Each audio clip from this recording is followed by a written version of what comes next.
Neighbor called cops claiming I trespassed. Then I found her gazebo on my ranch. The sun dipped low over my ranch, painting the Karen flowers in fiery hues of orange and pink. Their delicate petals, a rare sight in this rugged Montana valley, swayed gently in the evening breeze. I'd spent 10 years tending this land, pouring sweat into every fence post, every blade of grass. It was my sanctuary, my legacy. But that evening, as I walked the property line, something was wrong. A gazebo, white, ornate, and utterly out of place, sat smugly on my side of the boundary, its posts sinking into my soil like an invasion. I knew who was behind it. Karen Whitaker, my neighbor of 3 years, had been a thorn in my side since she moved in. Her sprawling estate bordered mine, and from day one, she'd been territorial, claiming my fence was an inch too far into her land. I'd ignored her complaints, chalking them up to city folk arrogance. But this was war. I stormed to her doorstep, my boots kicking up dust. Karen answered, her floral dress as loud as her voice. "You've got some nerve, Jake," she snapped before I could speak. "Trespassing on my property last week. I called the cops, and they'll be here any minute." Her eyes gleamed with triumph, her lips curling into a smirk. "Trespassing?" I laughed, bitter and low. "I was fixing my fence in my land. And that gazebo? It's on my ranch, Karen. You crossed the line." Her face flushed red, but she didn't back down. "That's my gazebo, built on my property. Check the deeds, Jake. You're the one stealing land." Her voice cracked, and for a moment, I saw something flicker in her eyes, fear. Maybe, but it was gone as fast as it came. The cops arrived, 2 officers stepping out of a cruiser, their faces tired but professional. Karen launched into her story, waving her arms, pointing at me like I was a criminal. I stayed calm, showing them the deed to my ranch, the surveyor's map I'd had done last year. The boundary was clear. The gazebo was mine by 10 feet. The officers nodded, jotting notes, and told Karen to move it. Her jaw dropped, but she said nothing, storming back into her house. I thought that was the end of it. I was wrong. The next morning, I found my Karen flowers, acres of them slashed to pieces.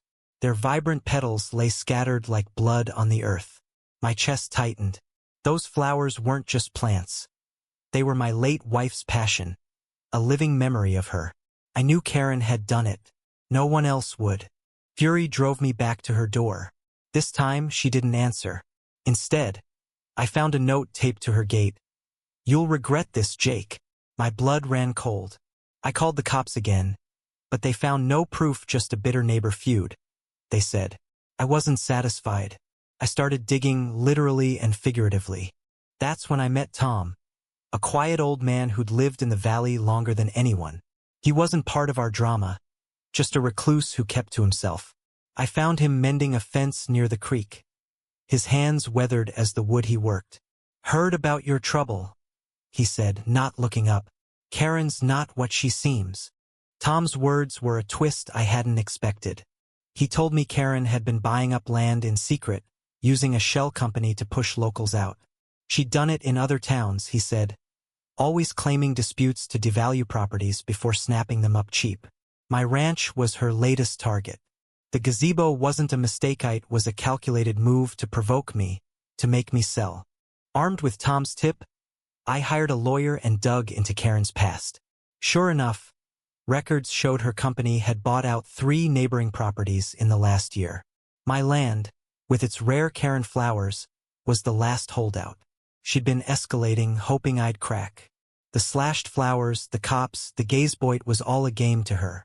I confronted her one last time, under the same dusk sky where this started. The gazebo still stood, a mocking symbol of her greed.